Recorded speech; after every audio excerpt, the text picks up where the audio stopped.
Welcome to the Green Wave Coaches Show with Gallatin football head coach Michael Stroup and Gallatin News sports editor Blaine Kellar. The Green Wave Coaches Show is brought to you by Tennessee Ace Hardware. Football season is grilling season. Stop by Tennessee Ace Hardware today and check out our large selection of Big Green Egg grills. The Larry Maynard Agency. Give Allstate agent Larry Maynard a call today for all your insurance needs.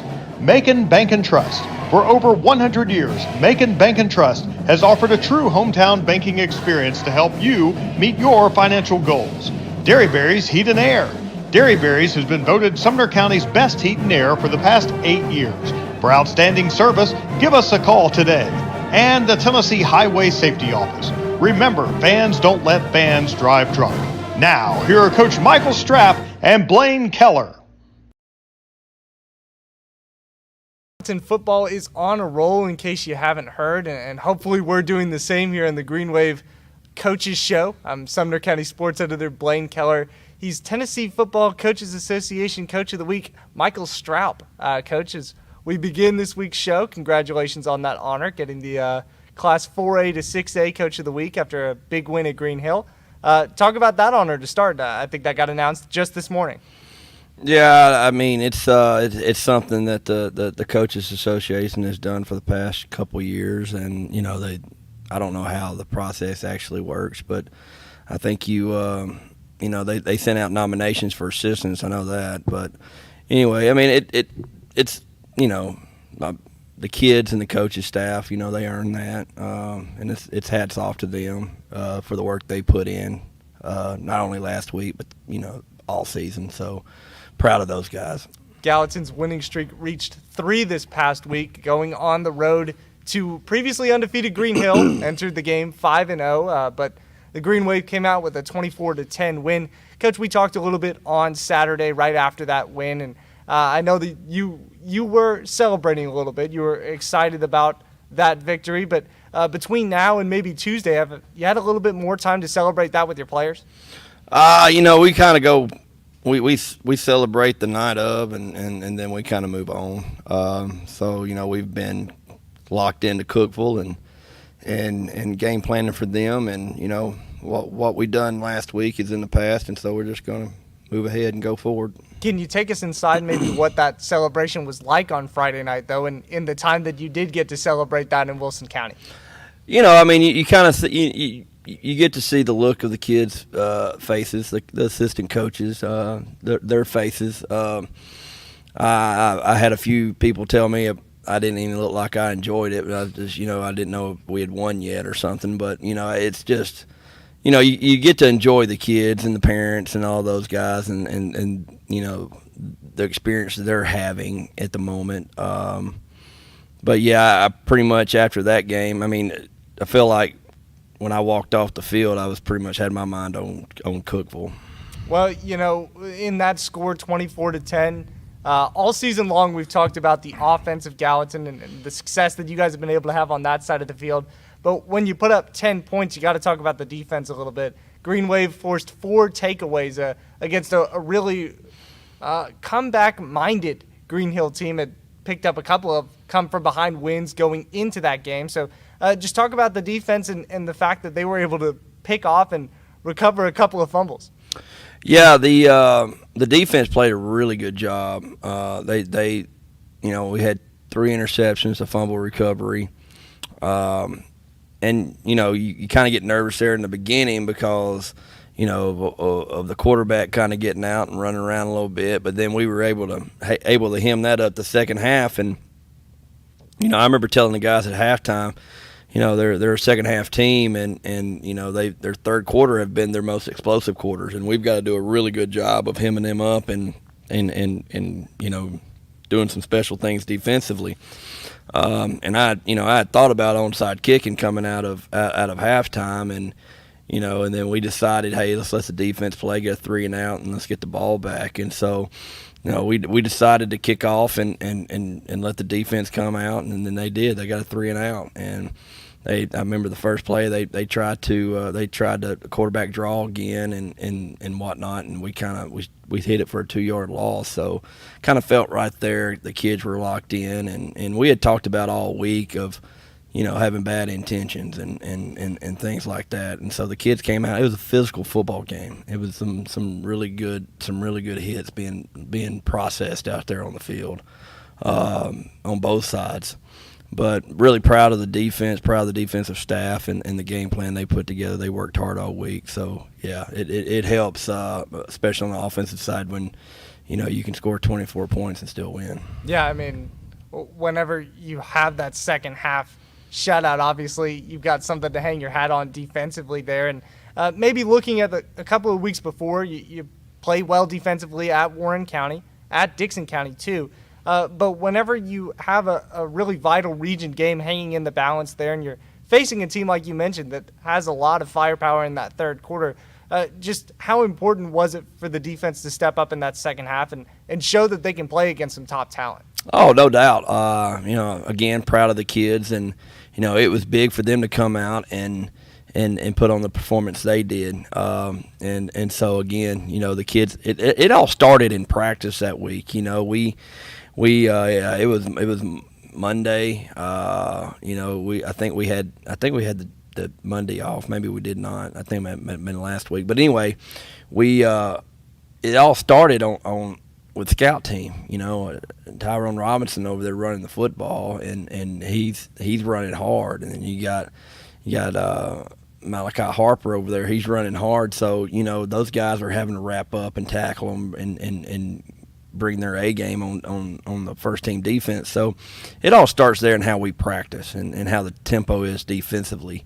And so they brought that into the game Friday, and it served well for us. We talked a little bit in last week's show about Jackson being able to be on that scout team defense a little bit and mimic what Green Hill quarterback Kanan Burrows was able to do. Mm-hmm. How did you see that helping and kind of develop a little bit more on Malachi and some of those other guys giving the tempo of Green Hill ahead of that?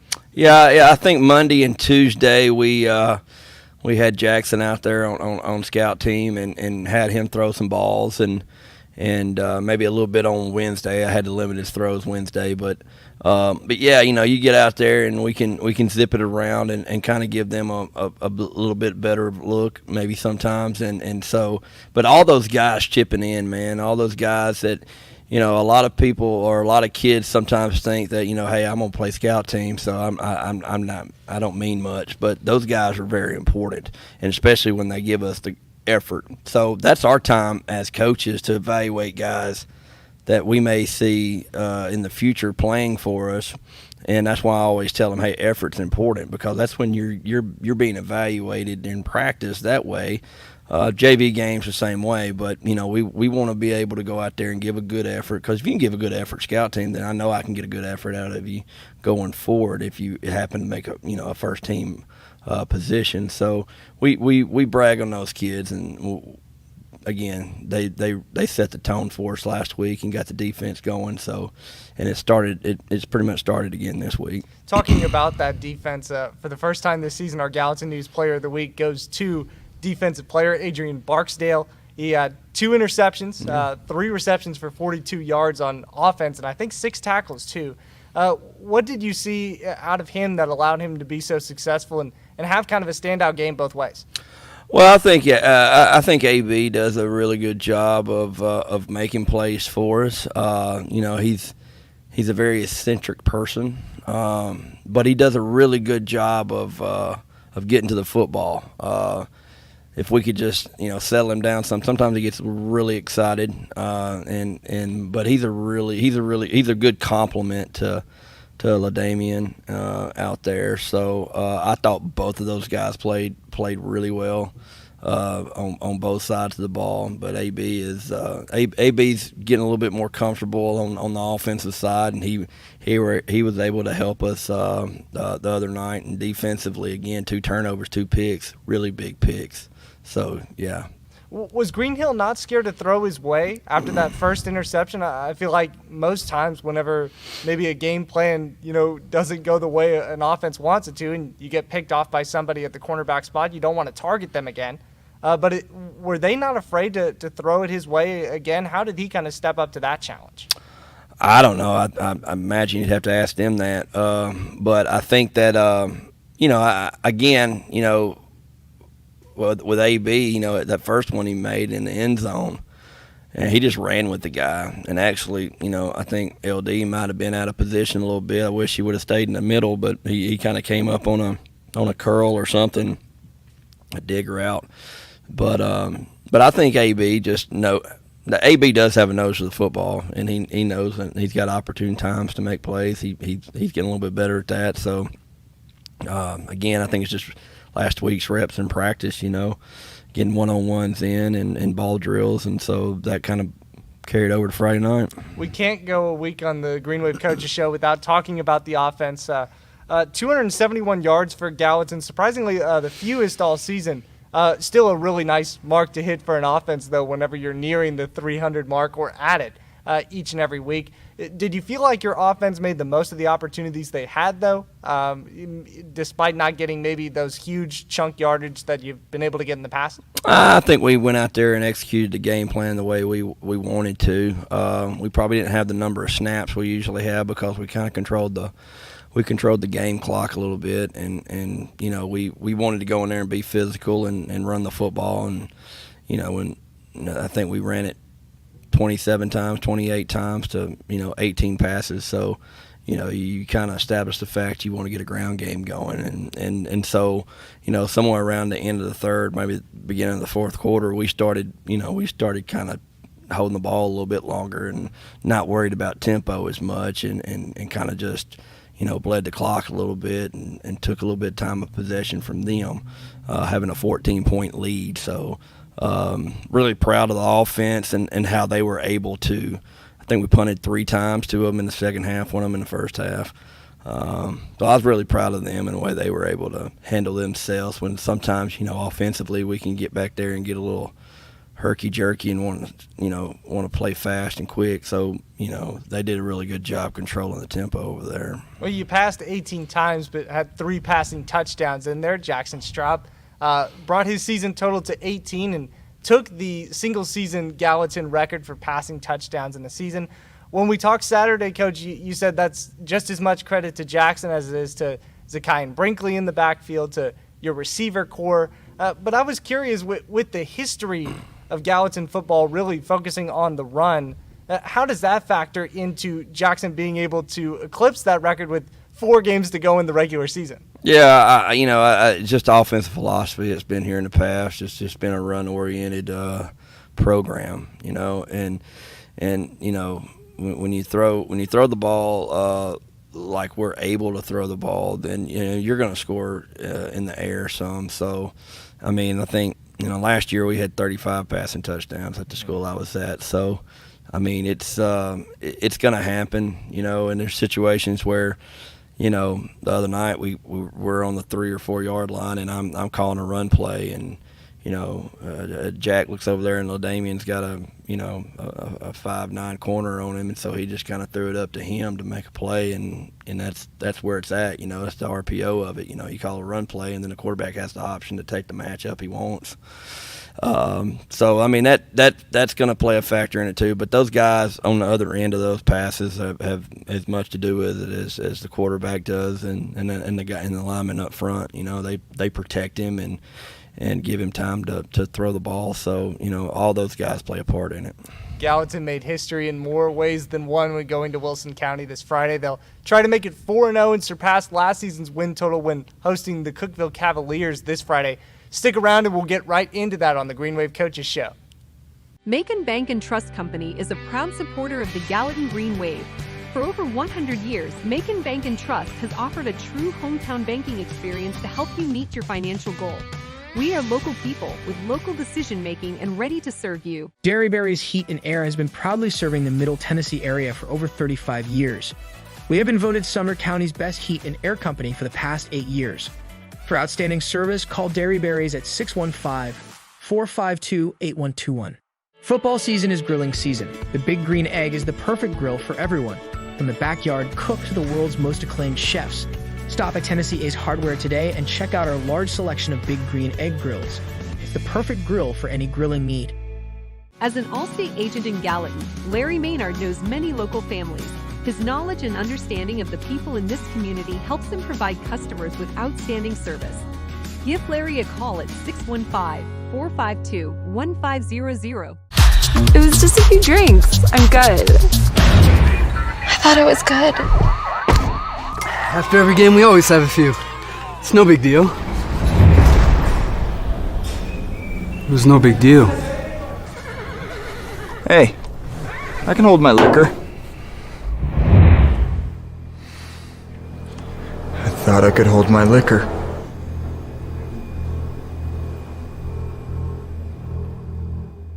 Green Wave Coaches Show brought to you by our 4 wonderful sponsors here in Gallatin. If you look around the banner here, you can see them. Be sure to check them out. And thank you so much to them for sponsoring this show and allowing us to really get a deep dive into Coach Michael Straup's first season here in Gallatin.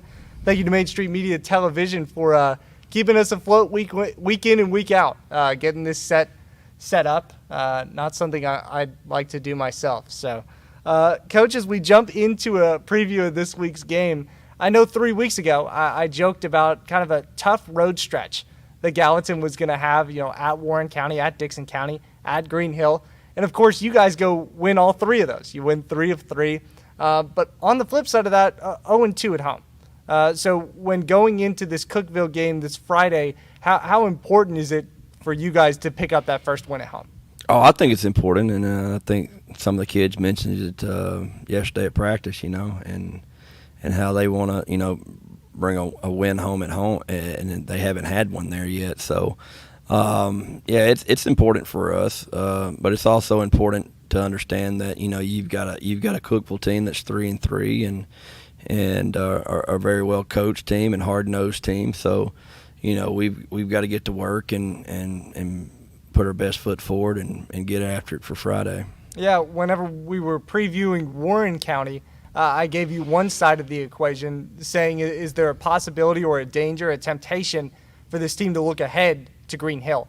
Now that you're on the other side of that and you've won against Green Hill, is there a danger or a temptation for a hangover after a big program win like that? Oh, 100%. Anytime you get a win like we had this past week, kids can hit the streets or go home and everybody pat them on the back and tell them how wonderful they are and what a good job they're doing and all that. But, as well as, that can change in a hurry, if you don't, lock in. And because there's a lot of distractions this week, right? You got tons of distractions. You had a big win last week. You got homecoming this week. And so there's all kind of activities going on campus and dress-up days and all that hoopla that goes with homecoming. And I just reminded the guys yesterday, homecoming's not for the football team. It's not. It has nothing to do with the football team. It has everything to do with homecoming court and dress up days, and it has nothing to do with football. We just play a football game in between homecoming. So the homecoming court and all that stuff, that's not meant for us. So we've got to focus on what we've got to do, and we've got a job at hand. So we've got to lock in and do that. As you go through these last 4 weeks, Coach, and you look at one side of it of maybe looking ahead to some teams in that danger, and maybe having the hangover of a big win on the other side, and on top of that, some big games looming too, some other distractions.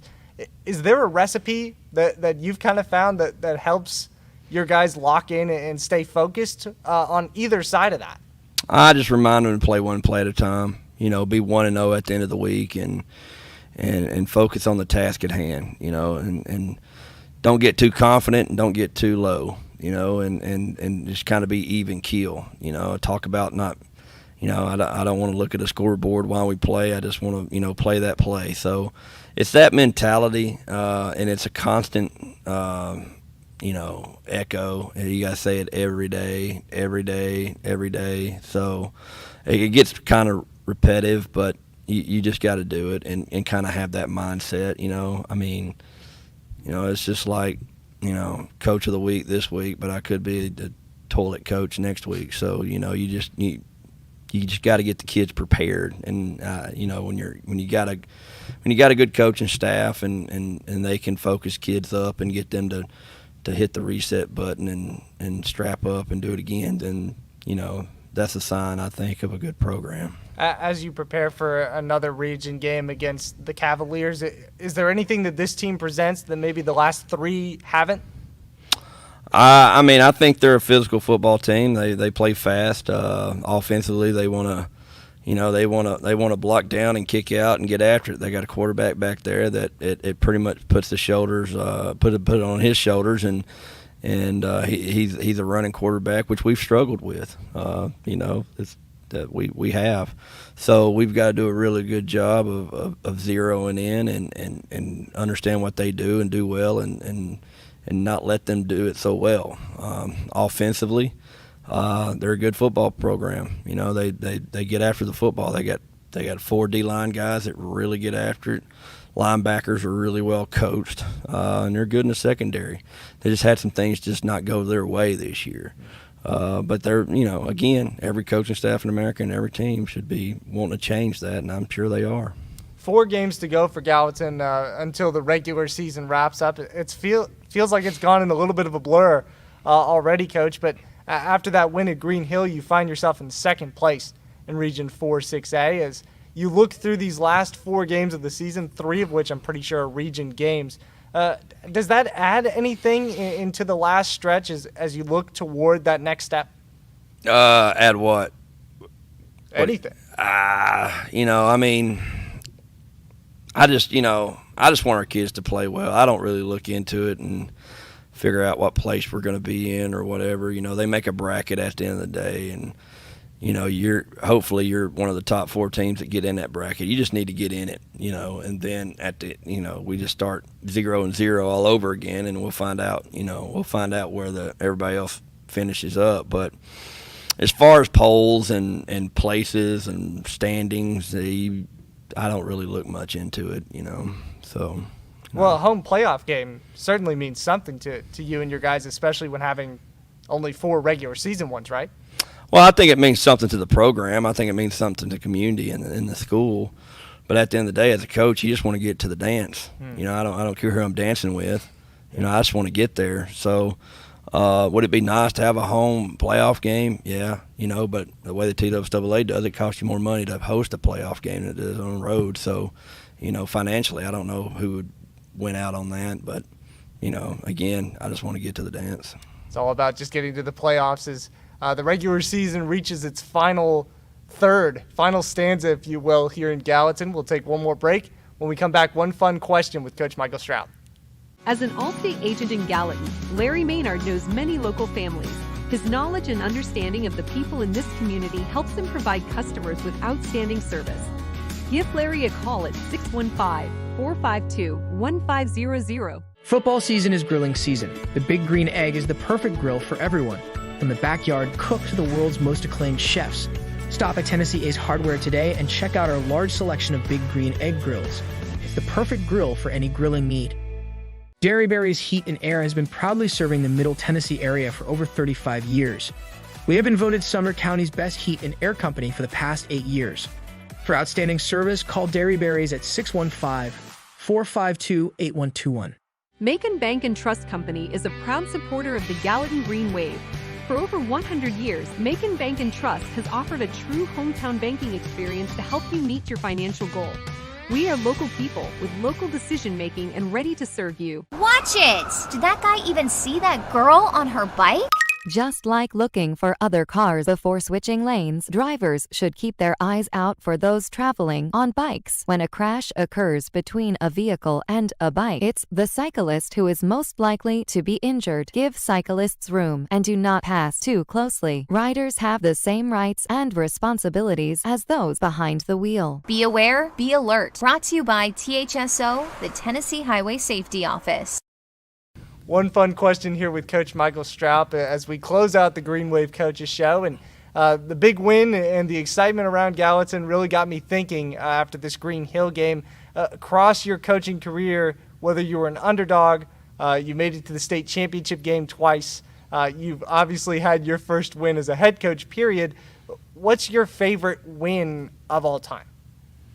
Well, I think you can't just categorize it as one win. I think there's multiple wins. I've been at multiple schools, so at Scotts Hill, I think us, we were able to beat a McNary Central team once, and we were able to beat Adamsville, who was an undefeated, ranked number 1 in the state team in the first round of the playoffs. Both places which I was a former employee of. So those were nice wins. At USJ, anytime you played Jackson Christian, it was good to beat those guys. Enjoyed that every time. So I mean, you have moments, and we had a moment at USJ. We beat Nashville Christian in the semifinals. DCA in the semifinals. Those were 2 big games at the moment that nobody really gave us a shot to win. So anytime you can play in a game. And you're the underdog, and apparently I'm the underdog every week when I read the paper. So those are good things to have. So this past week was probably one of those wins. Well, I would debate that Green Hill is probably on that maybe top 10, top 15 list, and hopefully there are more to come, not only this season but moving forward in your Gallatin career. This was the Green Wave Coaches Show. Thank you guys for watching. Thank you to Mainstream Media Television and our wonderful sponsors in Gallatin. We'll see you next week. You've been watching the Green Wave Coaches Show with Gallatin football head coach Michael Stroup and Gallatin News sports editor Blaine Kellar. The Green Wave Coaches Show is brought to you by Tennessee Ace Hardware, the Larry Maynard Agency, Macon Bank and Trust, Derryberry's Heat and Air, and the Tennessee Highway Safety Office.